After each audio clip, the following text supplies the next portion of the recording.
Okay, wonderful. Good morning, good afternoon, good evening, everybody. We're here now for our 7th Equity Talk Roundtable. So we've been here a while and we've met some of you before.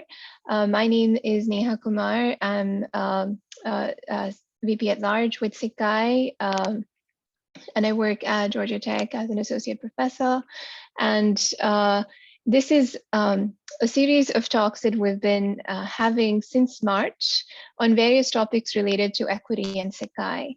And I want to say just briefly about how this came about, right? So in fact, initially when we were discussing different equity topics, we wanted to have participation from everybody, but somewhere along the way, and Stacey can say more about this, we realized that we really wanted to have a session where we were centering the voices of the students and the early career researchers in our community.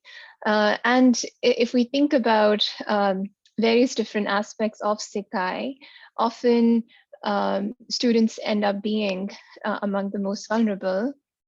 And we've also had recent incidents come up in our community that hopefully we'll get to today as well, that highlight that. And so we wanted to have a dedicated session where we surface some of these concerns and tensions, and that's why we're here. And so when we named this session, The Future of SIGCHI, there were questions around, well, what does future of SIGCHI mean? Because it could mean the future of conferences or the future of other things of research and research topics.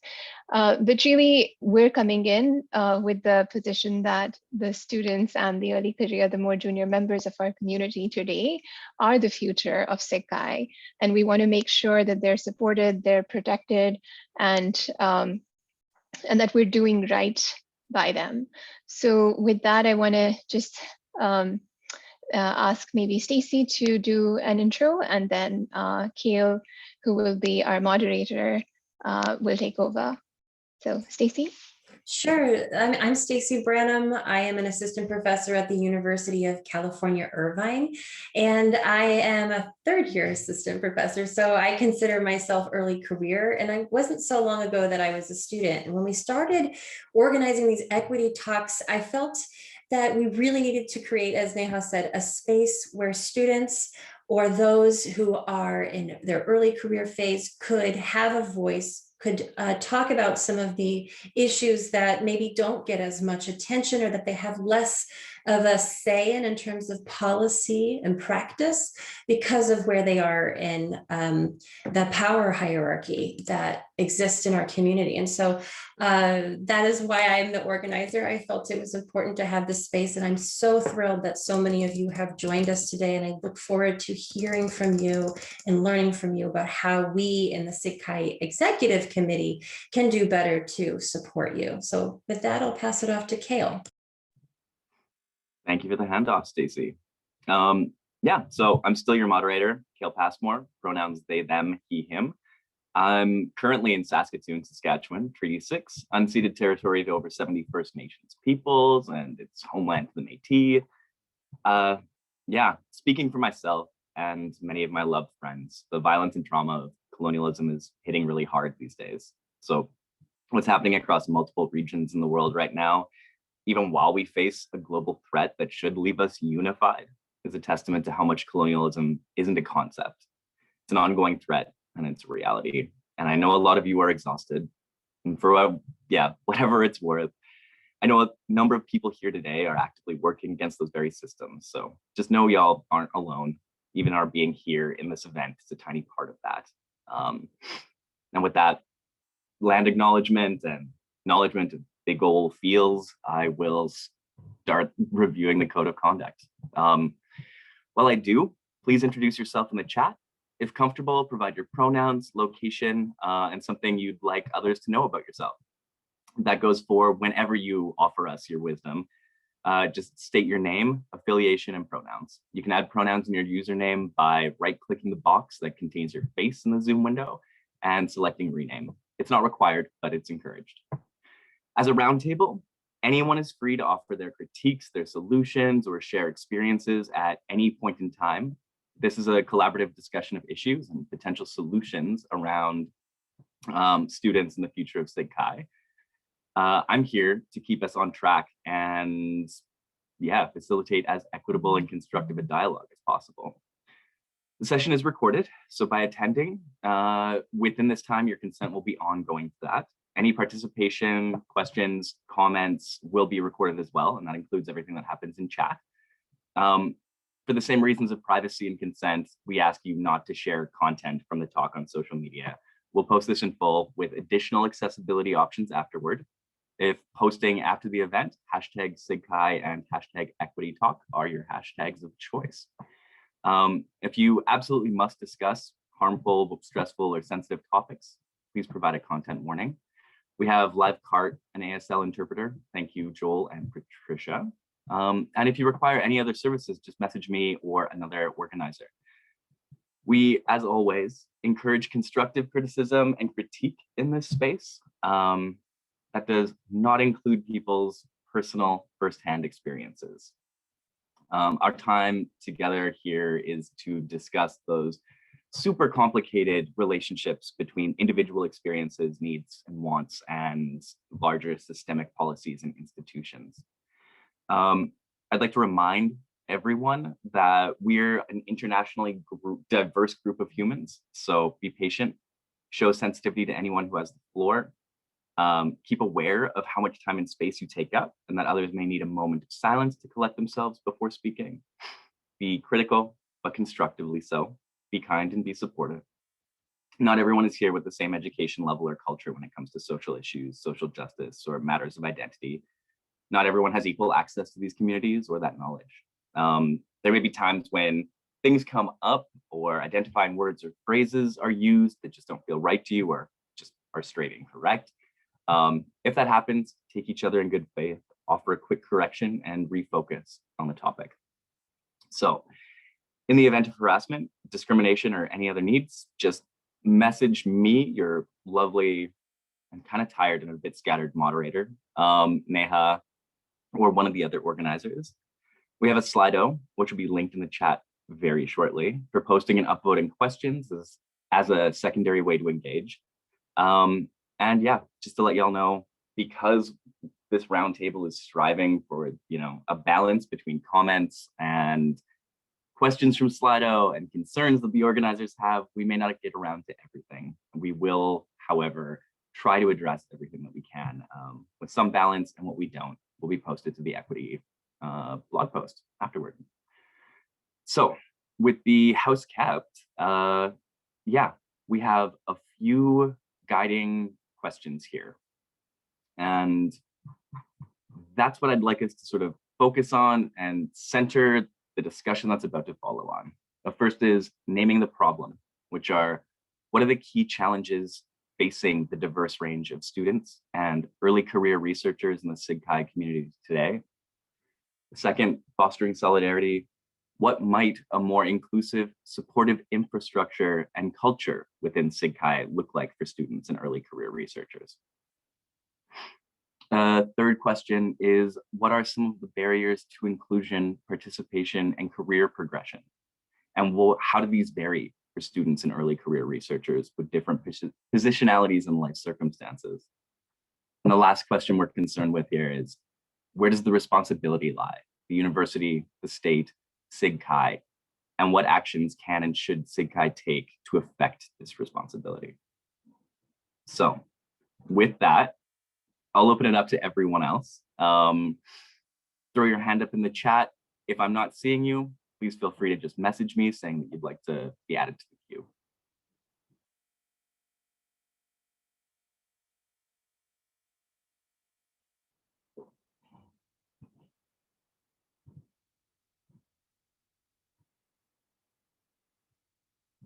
Rena, I see that you may have something to say, or you're just waving. Clapping. Yeah, clapping as well. Thank you for moderating. This sounds great. Happy to join. I just think everyone must be getting tired of me at this point. I doubt it.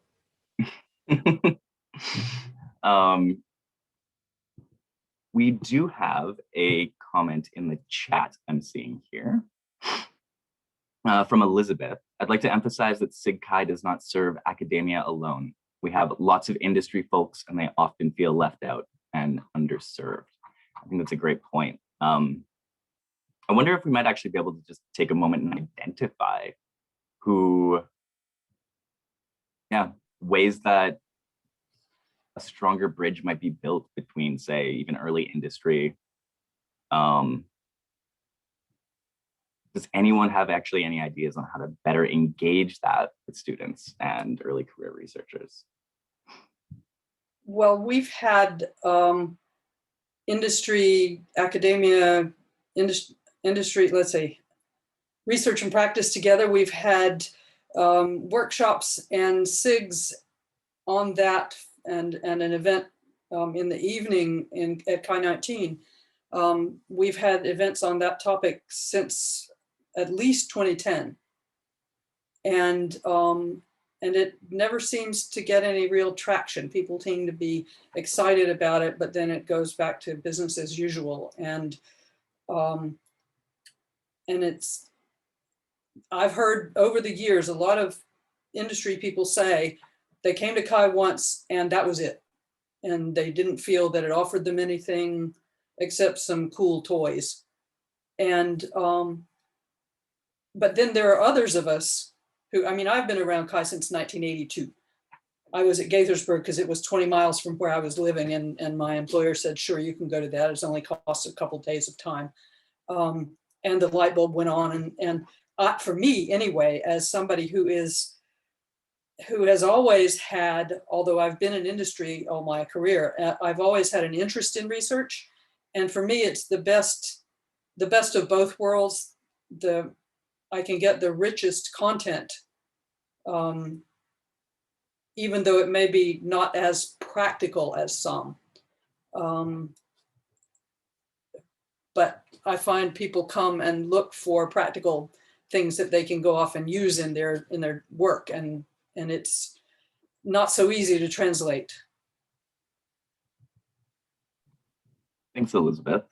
If you search for research practice interaction in the digital library, you'll find the reports and things from our various events. Yeah, that's great. Thank you. We have actually a comment in Slido asking, are there ways the community can help members craft their own statements, policies about funding and collaboration instead of ad hoc responses to controversies? And I know that actually just University of Michigan, a perfect example of student vulnerability has come up more recently. Yeah, if people feel comfortable, we can discuss that. But I'd like to hand things over to Melissa and then actually just invite any students and early career researchers after that to sort of speak up, and we can center them as much as possible. So Melissa. Sorry, Melissa, just 1 second. I just wanted to say that Richmond, who posed that question on Slido, is also here. And so we can maybe have that discussion as well. But Melissa had her hand up, so we can go back to Richmond's question. I just wanted to lean into this question of industry, because I think a lot of students attending Chi will go into industry and then don't necessarily come back to Chi afterwards. And I'm wondering kind of what are students' thoughts on what SIGCHI looks like for them in their career post grad school, whether they're going into academia or industry, whether industry ACM feels relevant, even if they go into industry where they're not in a research position, and then what is the role of this conversation for that? But also I signed up to be one of 5 doctoral consortium chairs for Chi for next year. And so I want to know what you guys would like to see happen at a doctoral consortium, or what should conferences be doing to better support doctoral students? But I also note that I have master's students on this call. So how do we include their voices too? Thanks so much, Melissa. Yeah. Keeping that in mind and not losing that question, let's turn it over to Richmond and then maybe, come back to this. Thanks. So my name's Richmond, he, him pronouns. I'm at the University of California, Berkeley in a postdoc role. And I think in moving from a student role into this, postdoc position, I'm starting to confront like having to make some of my own decisions about things like funding and collaborations. And I think that there's a lot of reasons, whether it's kind of solidarity or safety or ethics, that people might not pursue or turn down certain types of funding or certain types of collaborations. And I don't really know how to navigate. I feel like it comes up a lot when there's a very public controversy. And I would like to try to find more systematic ways or like craft my own like funding policy or something like that. But I don't know where to turn to for resources like that. I've talked to colleagues who are interested and like none of us really know how to do that or how to go about doing that. So I'm trying to wonder if that's a thing that the community can help with or something like that. No, that's great. It actually, I think, also really ties into what Melissa's talking about with the doctoral consortium. Kaylee actually has just said in the chat, I missed out. I suddenly went from feeling like I wasn't together enough to do a doctoral consortium, and now all of a sudden I'm graduating. I never felt like I was the right audience or stage to apply. Yes. Anupriya, if I've pronounced your name correctly. If I haven't, please correct me. Yes, hi, I'm Anupriya Tuli. My pronouns are she, her. I am a PhD candidate at IIIT Delhi, India. So we are talking about funding. So I would like to share one experience from India, and I can talk about South Asian countries particularly. So HCI is still not accepted as very well as it is in Global North. And that has a lot of challenges associated with it. It is still taught as a part of computer science engineering course, where there is no open acceptance of kind of research students pursue in HCI. And unfortunately, so currently I'm in my 6th year and I have faced that struggle unless and until there was a department started in my institute. So at every juncture, I had to defend that this is a legit research, even if there are no algorithms or even if there is no core computer science there, it is a legit research. So that is one struggle which I know people in South Asian institutes face. And my institute is a really good institute, a very reputed one. It is in capital of the country, and still I face these challenges. I can't even start commenting on the 2nd tier or 3rd tier institutes and the status there. So why I am sharing this is because this hampers the scholarship opportunities. There are very limited funding opportunities to fund this kind of research. There are industry fundings, like you can find some industry fundings from Google, from Microsoft, but then again, defending your research is a problem. So I was wondering, like, can SIGCHI offer funding PhDs in HCI for these basically people like us, where HCI is still not very well accepted and they struggle in finding fundings and then defending their research to the committee that it is legit. Even if you have publications at A-star conferences, there would be people in the committee who will just look down on you and dismiss the kind of work you have done because it is not core computer science. And I'm sharing from my own experience and conversation, which I have had with multiple students in my departments and my good colleagues. This is not generalizable, but I'm just voicing concerns which people in South Asian region face, students face. Please feel free to add on that. Thank you so much. I think, yeah, you're right. And this shows again, the like interweaving right back into regional concerns, I'm seeing in chat a lot of people are agreeing about being, on the one hand, confused when it's appropriate to go to, say, doctoral consortiums, to be applying for funding in different places, to be seeking out different opportunities. Kartik has offered in chat, SIGCHI student chapters are a great way to engage student researchers in HCI. My city student chapter is not active, or maybe there's not enough outreach, and I've observed that the activities somehow get limited to individual universities.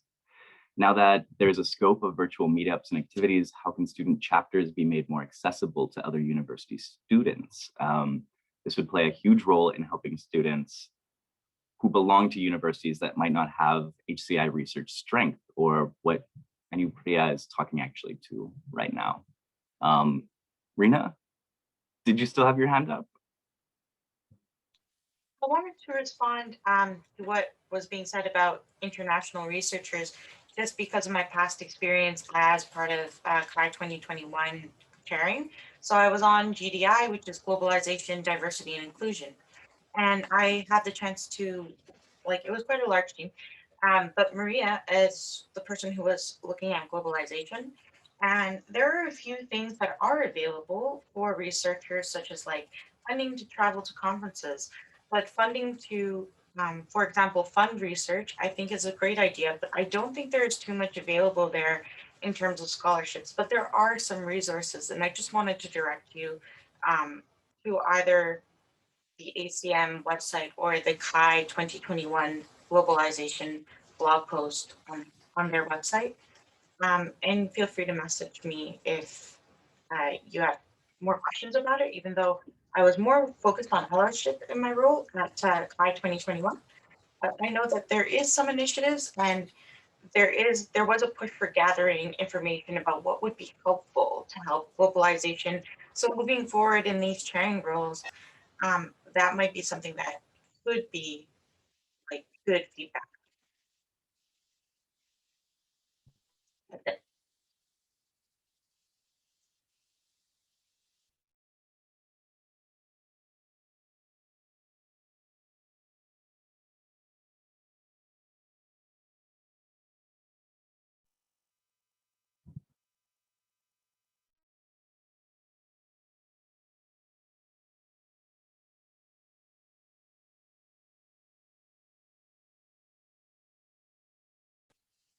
So maybe passing it back to Kale. Have we lost I think Kale? that, yeah, I think we, yeah, Kale's internet goes in and out. I see that Kale is back. Okay. Oh, sorry about that, y'all. Sorry, Gail. No. Yeah, what I was saying before the internet decided to just go away was thank you, Rena. I think that's really helpful. I'm getting a kind of a sense of, even from conversations with Neha, creating travel awards, different forms of funding and bursaries, but people still not quite being sure in terms of awareness of what programs, what options are available to them. I know that sort of echoes what Kaylee's been saying with doctoral consortium. So clearer paths to those funding, to that funding, to those research opportunities to get away from, say, a local university that might not support the research you're doing within an international community that does. So increasing visual accessibility awareness of that. In the comments, actually, yeah, in Slido, I have a comment here about whisper networks, but we'll come back to that since I think we're on an important point of what someone else has said with, there's dramatic disparity in funding and resources for research around the globe.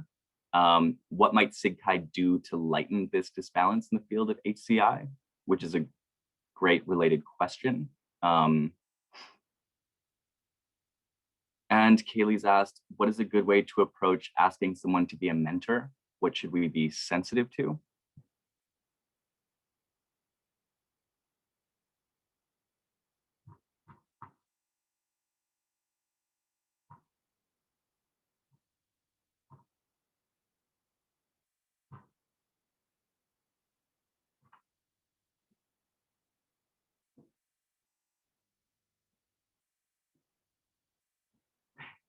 Ava has added in chat, also not all supervisors push their students to apply. Many who are not ACM active might not even know what it is. I've heard of a supervisor saying that he would be embarrassed if his students would apply, as this would signify that they need urgent help. So there's some sort of like social norms and stigma around external forms of funding and collaboration. Supervisors may need education. Vino has added, I can add to Anupriya's issue and say that even in industry in the UK, HCI is often seen as soft principle. Simone says, I would like to ask new members who are attending a conference for the first time how organizers can support them. And I think that's a great question to just dwell on for a moment, which is from a student perspective, what will help in terms of awareness of different opportunities? Because I know personally, this is something that it took me probably the first 2 years of my PhD to even become aware of SIGCHI and all of its different sort of branches and opportunities. Anupriya? Yeah, hi again. So I agree with Kale here. This might sound a little weird, but it was recent enough. And when I say recent enough, it like midway through my PhD, I was not even aware that I have an agency to make a difference to SIGCHI, or my voices are acceptable, are welcomed. So this is, I'm talking from every student's perspective. They do not even know that they have that agency to raise their concerns. Spaces like this, initiatives like this, Equity Talk, are new initiatives, and I'm really thankful for that, because it provides space for students like us who can come and speak their problems. But again, I'm not sure how many students are aware of these spaces, or how many students are aware of funding opportunities. Like Reena shared the resource with me. I'm privileged enough, I'll say, in that sense, to know about a lot of these opportunities, but I'm not sure how many students know about that, because unless and until their advisors or people or their peers who are active in engaging on these platforms, so they do not know if such opportunities exist or not. So awareness is really important, and I think that is something where we all as a community need to work a lot, and it becomes really, really important when students are from the communities or regions where HCI is soft principle. Yeah, no, I think you're absolutely right. Even here, yeah, in Canada, in North America, yeah, my university alone has put up barrier after barrier to do HCI and more sort of interdisciplinary work in that way. And I've been lucky to have an incredible supervisor that is deeply embedded in everything SIGCHI. But that story would be so different if, you know, my supervisor wasn't. So in terms of accessibility, what is the best way, or what is a great way to reach students along these lines?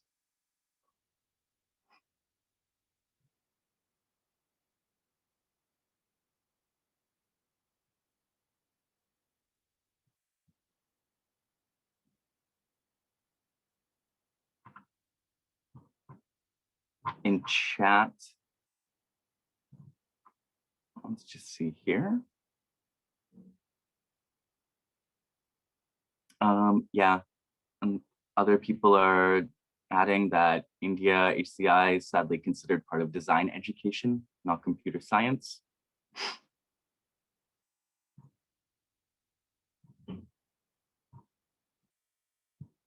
Visibility across regions is a real issue. I know Neha, Vino, others have done a lot of work to try to create visibility for the opportunities that do exist via blog posts and Twitter. We've brainstormed in the past about maybe having supervisors undertake a sort of mini tutorial or education about SIGCHI and what opportunities are available for their students and early career scholars. Melissa has added that Shadow PC, I think, is a great resource we should develop for SIGCHI conferences toward developing our graduate students. A lot of very helpful links are being posted in the chat. Stacey's added there's a Slack for early career post-PhD HCI scholars and has posted the invite. And Yupriya, did you still have your hand up? I'm sorry, I just forgot to raise it down. Unacceptable. Yeah, I think, yeah, Melissa has added on Richmond's question. I think this links to the next question on Slido. There's Whisper networks that we've used to share codes of conduct for conferences and for grant proposals. We learn from one another, and the stuff being passed around is becoming more broadly available to the skilled internet searcher. Sarper has said, I observed that professional organizations and circles relating to HCI have much more influence on professionals and especially the students. Organizations like SIGCHI seem highly academic, which intimidates students, and there is little to no practical benefits for them. Sadly, those professional organizations are more accessible for students and tilt discussions to their own favor, often with fallacious concepts. And Melissa, I see you have your hand up. Mostly because I don't actually hear a lot of people putting their hands up, so I'm going to feel free to say things. So I've been thinking about like what was helpful for me as a PhD student was just like meeting people at conferences and then like banding together with other PhD students and forming kind of a cohort of people. And so within the HCI for D community, we formed this Young Researchers in ICT for D mailing list, which like, you know, we started having regular phone calls with one another. And so even though we didn't have a lot of people at each individual institution, we were able to sort of meet virtually. We ended up writing a big gigantic paper together based off of a blog that we created. And this group still exists now as a Slack for like young faculty, where some of us are now like, are we still allowed to be on the Slack now that we've been promoted? Like, but I think, you know, creating something SIGCHI wide sounds great, but like if you really want strong communities, it's not going to be SIGCHI wide. You need to find smaller communities, and it's like building an environment where students can make those connections maybe is what we should strive to do. And encouraging students, I think, especially if you're looking at like a north-south or developed region, like there can often be a sense of like, I don't dare approach somebody to ask them to be a mentor. I don't dare approach this person from Georgia Tech or UC Berkeley to like talk to them and form a little group with them because like I'm from this other university. And so how do we create an environment where people,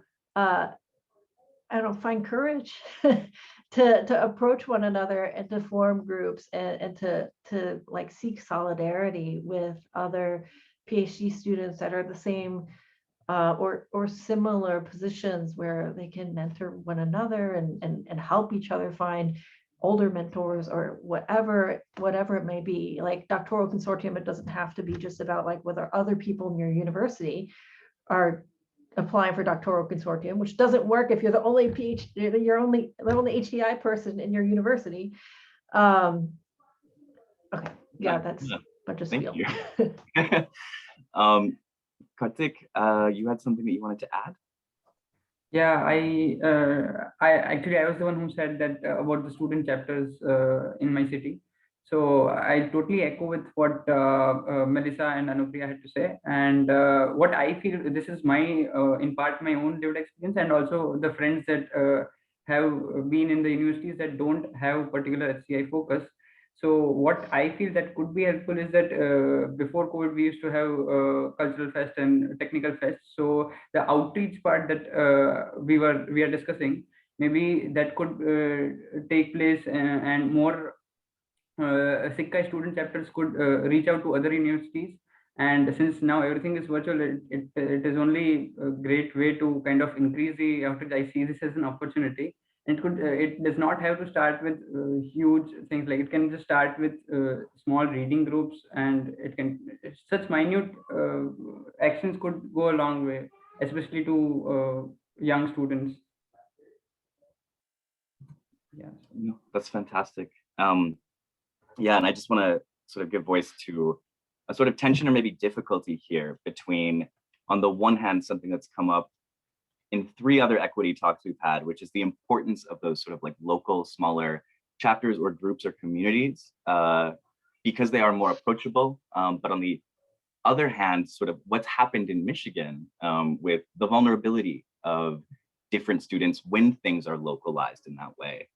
And so, you know, it's sort of like a trade-off between wins and loses as it currently is. Just to, before I turn things over to Marisol for a second, in the chat, Rena was wondering, what allyship/equity initiatives do you want to see at conferences? I'm a chair for Allyship Chi 2021 and 2022. I'm also a SIGCHI members, and I'm hoping for any ideas and feedback, suggestions. Vino has said, I'd like to also note that there are smaller, more focused conferences, which are part of the SIGCHI set of conferences, which have really good opportunities in the DC with mentorship and access to senior researchers in the area. So perhaps inspiration can come from there as well. And there are a lot of people agreeing with that. Cash has added, at Vino, I actually found it the opposite. I had more chances networking, organizing, and meeting seniors at Chi than at DIS and ITS. Marisol? Hi everybody. Marisol, he, she, sorry, made a mistake. She, her. It's not my language. So I wanted to kind of stress a little bit more, even what Melissa was saying. In the case of Latin America, through some other people that I met, I arrived to a group that already existed I didn't know of. And in that group, it's been super good. It's Latin American researchers, collaborations that started happening. And it's like, I don't think it's ever going to stop. So the only problem that I see, though, is that we tend to come together in groups of similar people. And so it's a lot of people, most people in that group are in the global north. There are Latin Americans in the global north. And sometimes I see the disconnect.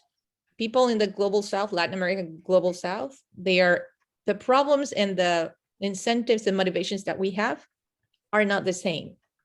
And so they're not participating as much, even though we believe that what we're doing is definitely improving the community, is improving a certain part of the community. So I think that one thing that I like to see more, and I think we're thinking of doing that more, is to understand what are the local groups that are actually in Latin America on the ground in the region, so that we can reach out, connect, and let them know that we're here, and try to see if we can shift our research, motivations, etc., more towards what they are looking and what they're, because I think there's a huge disconnect that sadly is the usual binary global north south that even exists when you are working with people who are from the same region. Thank you, Marisol. Yeah, just trying to catch us up real quick here on chat.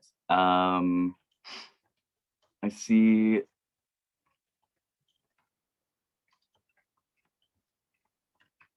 Vino has added, additionally, if you want experience in networking and organizing conferences, there are more chances developing with the smaller, more focused conferences than the bigger ones. However, I did not really know that as a PhD student way back whenever. Karthik has added +1 regarding finding courage to seek one another. That's been my biggest problem with meeting people in this era of virtual conferences, when there's no easy way to blend into conversations, so to speak, that require less courage. Richmond adds, I found workshops at conferences as a useful place for making some of those connections with other distributed cohort grad students, as well as more senior researchers doing similar work as me.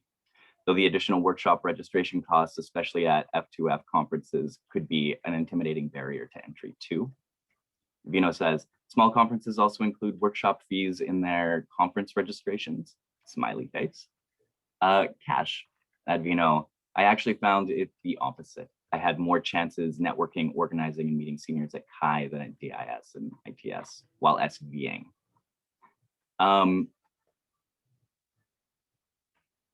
Let me see here.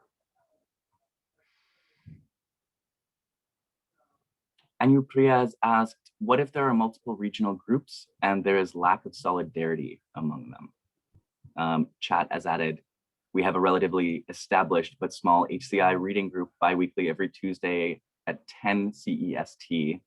Direct message if anyone wishes to try to participate via Zoom.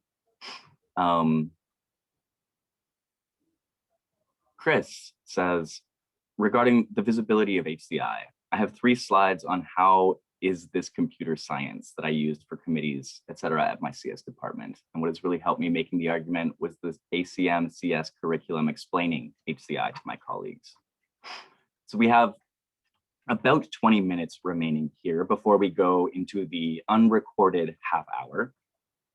Is there anyone that might like to pick up on some of the threads we brought up, but then have since sort of abandoned or gotten distracted from?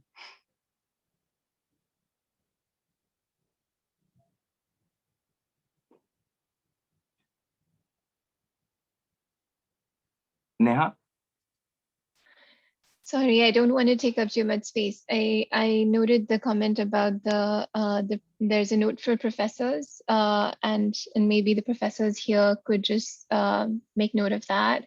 But the other thing I wanted to bring up was the first Sido comment, which was the Michigan incident. And I also wanted to say that if there are things related to that, and I shared a link to it if you don't know what I'm talking about.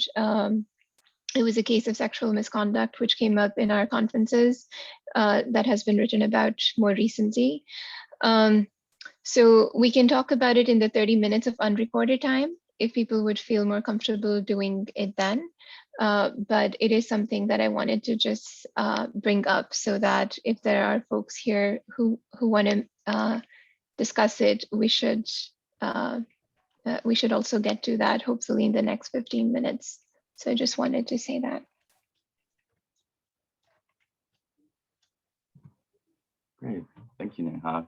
I also see, sorry for neglecting an excellent question here, Kaylee, which is, what is a good way to approach asking someone to be a mentor? What should we be sensitive to?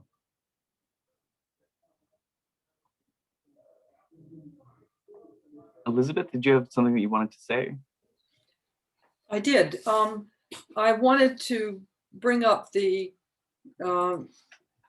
Stacey said she was interested in my experiences at starting my PhD later in life. And I wanted to bring up some of the concerns around being an older student and not quite fitting in with the traditional view of what graduate students are.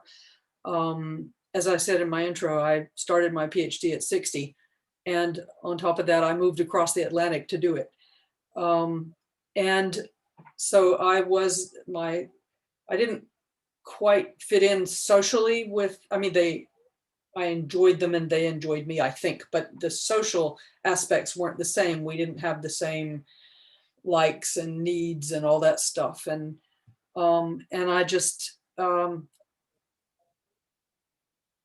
would like to, I don't know, float the question, is there anything that SIGCHI can do to support intellectually or in a practical sense older students, or to encourage universities to do that? And one of the reasons that I went back into industry instead of staying in academia was that I knew that I was going to be competing with 25-year-olds who had 40-year careers ahead of them. Whereas my 35 years of experience in industry combined with a PhD would serve me better in industry than it would have in academia. Although I was very attracted to research and wanted to continue.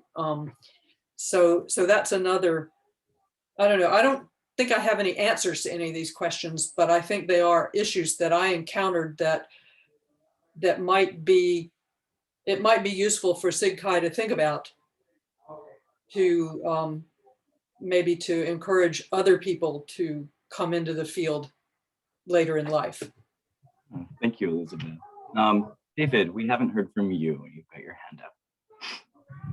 Hi there, and thank you. A topic has come up a few times, which is of great importance to me, which is around the question of just newcomers and integrating into the community, getting to know people, and so forth. And this is something I've been thinking about for many years. I mentioned Confer in the chat as a tool that we built to try to support it. And I've, over that time, observed this sort of funny paradox of many people talking about how hard it is to get to know others at our conferences and such. And the paradox is that most of the people who I speak to are actually quite warm and welcoming and interested in meeting new people. And I feel it's very odd. Everybody seems to think that they're friendly and nobody else is. And I'd love for us to think about ways to overcome that. You know, just starting with the really facetious idea of having a friendly badge at the conferences. You know, we've gotten all of these questions about how do I approach somebody to ask them about mentoring me. I mean, I'd like the answer to be that, well, you just approach them and ask them about mentoring you because they're nice, and they'll be a friendly way, they'll respond in a friendly way to that inquiry. If we can somehow figure out ways to reduce that fear that all of us introverts who are in academia feel, I think that would make our community so much healthier. Yeah, I'll stop there. Oh, that's great. Thank you so much, David. Marisol, if you wanted to add something, and I will be back in literally 1 minute.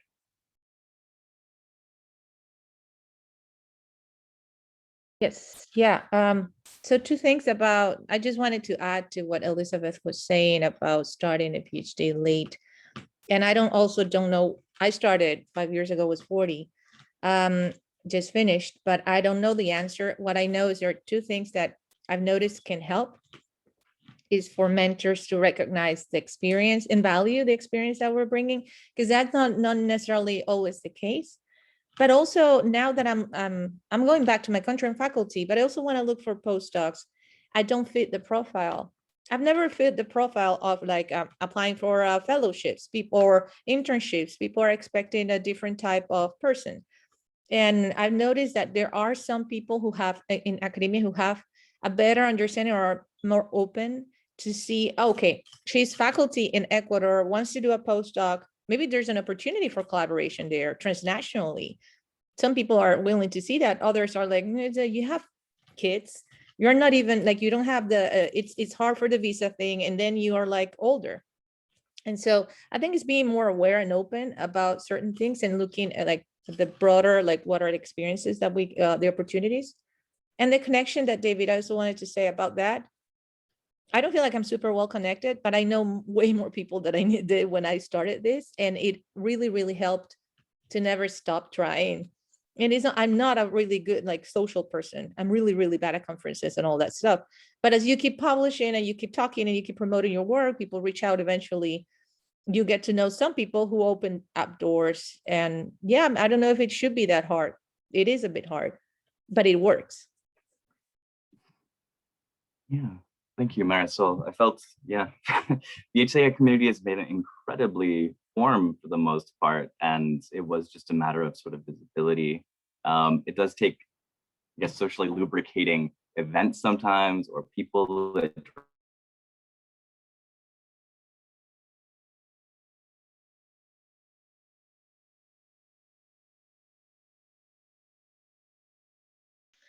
We lost Keel again. Stacey added in. Okay.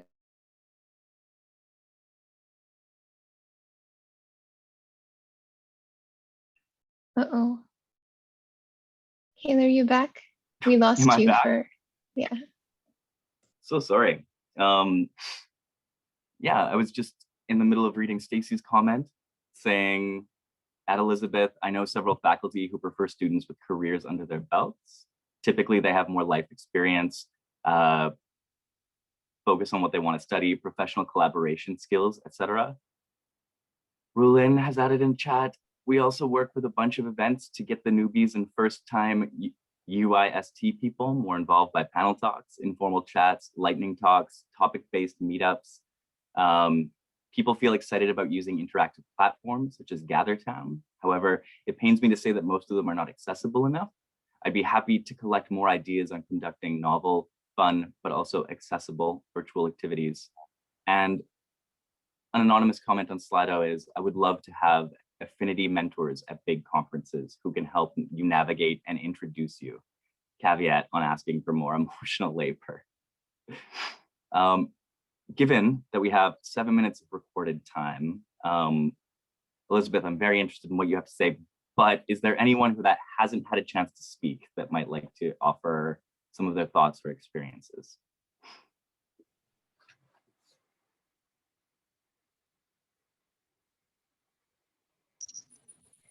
I have had a chance to speak, so sorry for taking up space.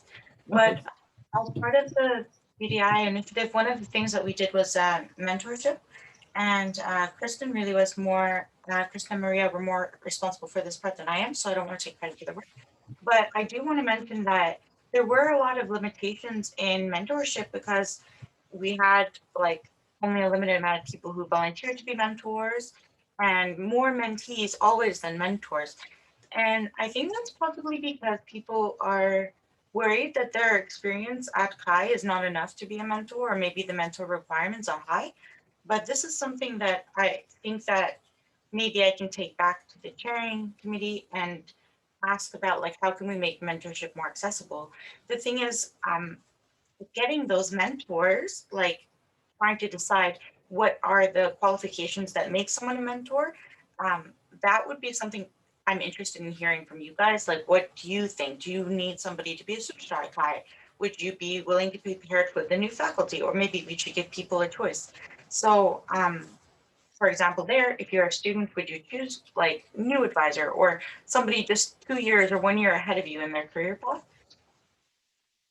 I'd be curious to know. Yeah, those are great questions.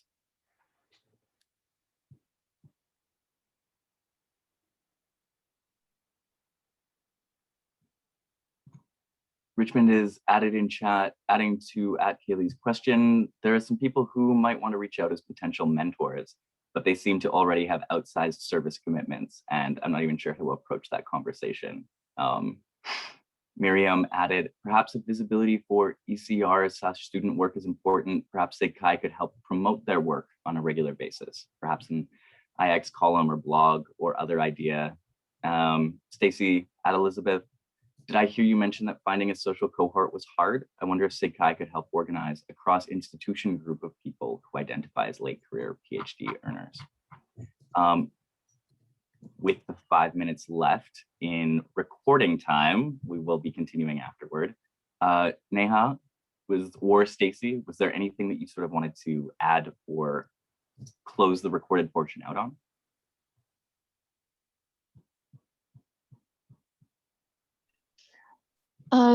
Actually, if there's anyone who hasn't said anything yet and would like to speak, please go ahead. I think we can talk after the recording time is over. Maybe you want to talk about the next ET?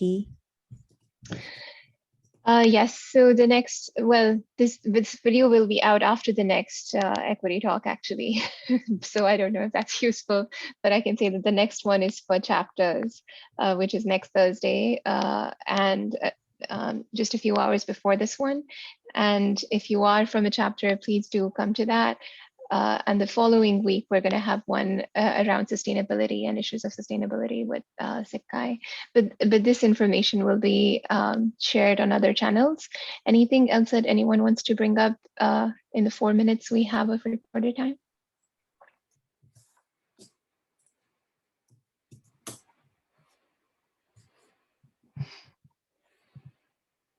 while we still have the time and space here, I'd just like to read a few comments that have come in, all centered around a really critical issue, I think. So on Slido, an anonymous commenter has said, also be aware of power dynamics and cultural norms around buttons or approaching strangers. This has led to my physical boundaries being crossed at different conferences. And Priya has said, I met my co-advisor for the first time at CHI 2017, and it took me some courage to reach out to her, but things did work out. We have to normalize reaching out to seek mentorship. Sarah has added, my advisor didn't share any of my identities, and I faced a situation as a student where I really needed to find a mentor who shared my gender that I could trust. Now I don't share some of my students' identities, and I could see the same issue happening, which is a great point. Ava added, also thinking about who'd have the resources for mentorship, the best mentors might not be the high profile people with lots of responsibilities and students, but rather experienced postdocs who are not yet able to supervise PhD students. And I think that's a great point. Pranjal, I believe you had something you wished to add here. And then we can turn it over to Anupriya. Hi everyone, I'm Pranjal from India. Would like to understand that is there a power dynamics, and from my personal experience, for the student who is applying for the PhD or masters, they need to have the recommendation letters, because of which asking from with the professor brings a power equation, and that might be tricky. Is it a trade-off, and how well we should go ahead and do this, tackle this situation?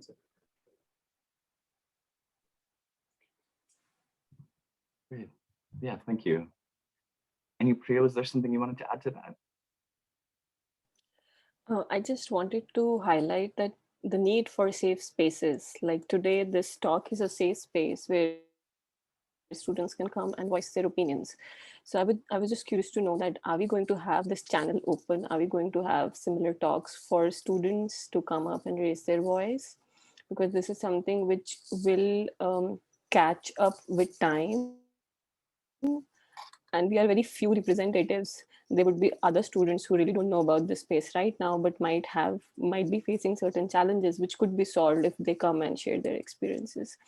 And extending this conversation around safe space, like I read someone, sorry, I don't remember the name, that reaching out for mentorship is also tricky. It might lead to very bad experiences. So my question is, I personally don't know what is not right, because I come from a culture where there is a very, how should I put this, that whatever a teacher says, it is right. Whatever a teacher does, it is right. You are not supposed to question. So I come from that conditioning. So if something wrong happens with me, if my boundaries are violated, I will not question them. I'll question myself. So that is my conditioning. So I really don't know what is right or what is wrong, how to identify that. That is something which was highlighted in the recent reported case of Michigan also. So that is also one important conversation I think we should take up. Yeah, thanks. Thank you. Yeah, I think these are really, really important considerations. Neha, I was wondering if actually you wanted to respond to that. Yeah, thank you, Pranjal, and thank you, Anupriya. I think that your questions are related. And so what I wanted to say was that this is also at the right time. So talking about tensions around academic exploitation, talking about these cultural disconnects that lead to these kinds of violations of boundaries, as you said. And so what I would suggest now, Keel, if you agree, is we can close out the recorded session and go into the unrecorded time, starting with these questions. And also to your question about, are these spaces going to continue? We don't know yet, but I would say that that would be our recommendation, that these spaces should continue for people to bring up or to keep bringing up the issues that they have. I mean, this is Equity Talk number 7. We've had 7 hours of recorded time, and I think some issues have repeated, but mostly we've uncovered new things in every session. And so I think there's a lot to talk about that we should try to continue discussing. and many of us hopefully here would agree, maybe also others outside. I'll stop talking now. Kale, if you want to close out, then I'll stop the recording after you're done. Perfect. Yeah, just as a reminder, we are sticking around for a little bit after this. There's also the Discord, which we invite you all to join. It's more of an ongoing asynchronous way to continue these conversations. Yeah, I think unless anyone has anything else they'd like to add in terms of thank you. Thanks so much to the captioner, to the translator, to our incredible doodler, Miriam. And yeah, I think let's continue this conversation into that direction of more difficult power dynamics, exploitation, and all the sort of, yes, this also serves as a bit of a content warning, more difficult, vulnerable areas of being a student and early career researcher, since that's a very, very difficult and complicated position of power. Okay, and I'll stop the recording now.